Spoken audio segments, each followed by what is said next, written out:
አንዳንድ ጊዜ ጠላሄ ናቸው ብለ እንዳትደመድም ሰው የሚሆኑ ሰው ናቸው እንዳትል ደግሞ ጠላሄ ለሆኑ ሰዎች እነሱን የሚመጥን እና የሚመስል ምላሽ መስጠት። መክሊቱ ምን አደረኩበት ልትል ነው? ትዳር አፋተውበት ልትል ነው? መክሊቱ ምን አደረኩበት ልትል ነው? ሰዎችን ዘረፍኩበት ልትል ነው? ሰዎች ደስታ ውስጥ አምጥቼ እንዲሞቱ ምክንያት ሆንኩላቸው ልትል ነው? አሁን መጮህ ፈልጋለሁ። እግዚኦ ማርና ክርስቶስ ነው የሚባለው። ምን ይባላል? በጣም ይገርማል። አንዳንድ ጊዜ ጠላሄ ናቸው ብለ እንዳትደመድም ሰው የሚሆኑ ሰው ናቸው እንዳትል ደግሞ ጠላሄ የሆኑ የሚያስቸግሩ ሰዎች አሉና እነሱን እንዴት ነው መለየት የምንችለው? መፍትሄውስ ምንድነው? ይሄንን ማንሳት የቻልኩበት ሪዝን አለ። 2001 ዓመተ ምህረት አካባቢ የዛሬ 17 ዓመት በደቡብ ክልል አንድ ገጠራማ አካባቢ ለአገልግሎት ገባ ብዬ ነበርና እዛ ቦታ በጣም ረጅም ሰዓት ካገለገልኩ በኋላ ኮንፈረንስ ነው ብያቸዋለሁ። ካገለገልኩ በኋላ መሃል ላይ የእግዚአብሔርን ቃል አስተምሬ ሳጠናቅቅ ቃሉ በምልክት እንዲጸና ለነፃ መውጣት እየጸለይኩ ነበርና በጣም ብዙ ሰዎች ነፃ እየወጡ ነበር። መናፍስቶች እየጮሁ ነበሩና በጣም ብዙ ሰው ነፃ ከወጣ በኋላ ፕሮግራሙ አለቀ፣ ህዝቡ ተበተነ። እኛም አገልጋዮች ወደ ማረፊያ ክፍል ገባን። በዛን ሰዓት በኋላ ሁላችንም ቁጭ ባልንበት ቦታ ላይ አንዲት ሴት አንኳክታ መጣችና አንተን ፈልጌ ነው የመጣሁት አለች። እሺ ምንድነው አልኳት። አይ ቅድም በጌታ በኢየሱስ ክርስቶስም ጩና ውጣ ስትል ሰምቼ ነበርና ሌላ ነገር እያሰብኩ ቢዚ ሆኜ ነበር እና አሁን መጮህ ፈልጋለሁ አለችኝ። አስቡት፣ ቅድም ነው ከሆነ ሰዓት በፊት ወይም ከሆኑ ደቂቃዎች በፊት ነው ሰዎች ነፃ እንዲወጡ የጸለኩት። ብዙ ሰው ላይ የነበረው ርኩስ መንፈስ ጮሆ ሄዷል። ነፃ የሚወጡ ነፃ ወጥተዋል። ህዝቡ ተበትኗል። እኛ ወደ ማረፊያችን ገብተናል። እቺ ሴት ግን አርፍዳ መጣ ወደ ክላሳችን ገብታ ሰምቼ ነበር ጩና ውጣ ስትል ሰምቼ ነበር። ሌላ ነገር እያሰብኩ አእምሮዬ ቢዚ ስለነበረ ረስቻለሁ። እንደውም በወላይተኛ ነው ያናገረችኝ። ወንታኔ ዋሳዳ ኪያጊዮ ወደ ታኔ ሲያሽን ታዮ ውቢያ ሀራባ ቆፓይ ዳዲዮ ጋራ አከካበክ ሳቲያን ዋሳናው ዳንዳበክ እና ሃይ ዋሳና ኮይስ አለች። አሁን እቺ ሴት ጠላሄ ናት እንዳትል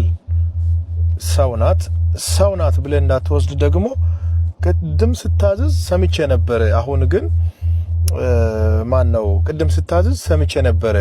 በሰዓቱ ቢዚ ስለነበርኩ መጮህ አልቻልኩም። አሁን ለመጮህ ነው የመጣሁት። እስኪ ምንድነው የምትሉት? ይሄንን ነገር ገጠመኝ ነው፣ ሪያሊቲውን ነው ማወራችሁ። እንደዚህ አይነት ሰዎች ናቸው። አሁን ጠላሄ ናቸው እንዳትል ሰዎች ናቸው እንዳትል ደግሞ ጠላሄ ናቸውና በጣም ይገርማል። አወዛጋቢ ሰዎች አሉ። እንደዚህ አይነት ሰዎች በእኛም ዘመን አሉ። እና በኋላ እቺን ሴት በወላይተኛ ነው እኔም ያናገርኳት እና ሃይ ዋናና ኮያ ግን ዋሰና ኮያስ ያግን ስለዚህ ዋሰዳ ኒዮ ዮጋዳ ኒዮ ዋሰዳ ኒዮ ጉየኩንዳይኪ ተናይብ ጋቲ ታ ፕሮግራም ወርሳስ አልኳት። ስለዚህ ጠላሄ ለሆኑ ሰዎች እነሱን የሚመጥን እና የሚመስል ምላሽ መስጠት ቬሪ ኢምፖርታንት ነው። እና በዋናነት መልእክቴ ምንድነው?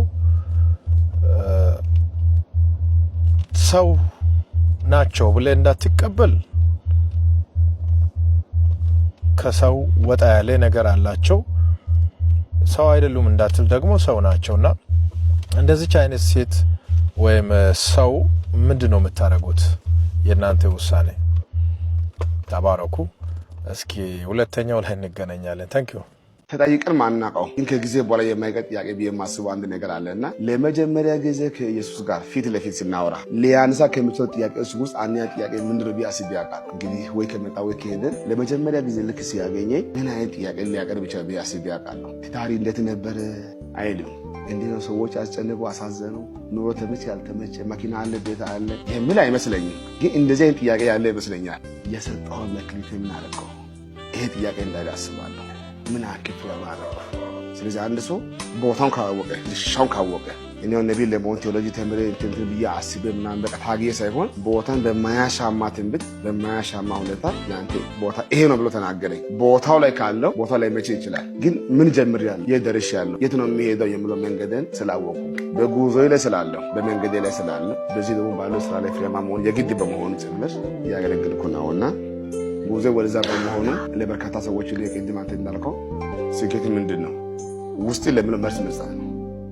እግዚኦ ማርና ክርስቶስ ነው የሚባለው። ምን ይባላል መቼም እስራኤል ዳንሳ ኢየሱስ ክርስቶስ ሲመጣ ወይም እኛ ወደዛ ስንሄድ የሚጠይቀን ስለ መክሊት ነው ብሎ ሲያሳስበው ማለት ነው። ይሄን የሚለንን ሰው እንግዲህ ቅርብ ጊዜ በኢሳት ዶክመንተሪ ፊልም ላይ ዳይመንድ የወሰደ ሰዎች እሱ ደስታውስ ውስጥ ህይወታቸው እንዲያልፍ ምክንያት የሆነ ብዙ ትዳር ያፋታ ብዙ ነገሮችን በሰዎች ህይወት ላይ የፈጸመ በጣም በቃ እጅግ አደገኛ ከሚባሉ ነብይ ነን እያሉ ራሳቸውን ከሚጠሩ ሰዎች አሁን ደግሞ ከፍ አድርጎ አፖስተል ነኝ ያለ እጅግ በጣም አደገኛ ሰው እኮ እና ልክ እንደ እውነተኛ መንፈሳዊ አገልጋይና እውነተኛ መንፈሳዊ ሰው ኢየሱስ ክርስቶስ ሲመጣ ወይም ስንሄድ የሚጠይቀን መክሊቱን ምን አድርገ ተጠቅመህበታል ብሎ ነው እያለ ነው።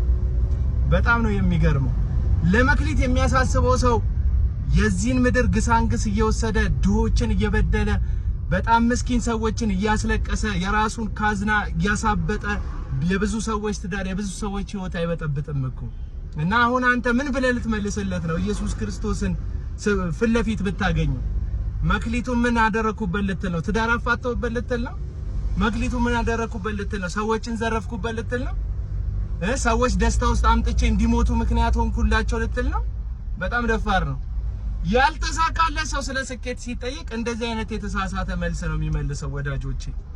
አንድ አገልጋይ የአገልግሎቱ ስኬት ሲመዘን እንደ እግዚአብሔር ቃል መኖሩ ሲመዘን ሐዋርያው ቅዱስ ጳውሎስ በአንደኛ ቆሮንቶስ ምዕራፍ 11 ቁጥር 1 ላይ እኔ ክርስቶስን እንደምመስል እናንተ ምሰሉ ወደ ማለት ሲያድግ ወደ ፍጽምና ሲያድግ ነው አንድ አገልጋይ ስኬቱ የሚመዘነው እንጂ አሁን ምድር ላይ አንተ እንደምታደርገው የብዙ ሰዎችን ነገር ያንተ ያልሆነውን ነገር በትንቢት ስም በመገለጽ ስም በአገልግሎት ስም ነጥቆ ራስን ማበልጸግ አይደለም ስኬት ማለት እና እፈሩ እንጂ ልክ መክሊት እጃችሁ ላይ እንዳለ ከዛ በመክሊቱ ሰርታችሁ እንዳተረፈ ሰው የሚያሳስበኝ ኢየሱስ ሲመጣ መክሊቱን የታደረከው ይለኛል ብለ አታፍርም? ሼም እኮ ያስፈልጋል። አንዳንድ ጊዜ ሼም ያስፈልጋል እና በጣም በቃ መቀለጃ ነው ህዝቡና ከዘራፊነት ከአመፀኝነት በደሞ በላይ እንትኑ አይናቸውን ማፍጠጣቸው አይናቸውን በጨዋጥበው ራሳቸውን እንደ መንፈሳዊ አገልጋይ አምጥተው ስለ መክሊት ነው የሚያሳስበን የሚል ድራማ ይሰራሉና ከነዚህ ሰዎች ተጠበቁ ወዳጆቼ። ዝም ብላችሁ እየሄዳችሁ ራሳችሁን ልባችሁንና አይምሯችሁን እልህኛ አድርጋችሁ በበላተኛ ተኩሎች አትበሉ።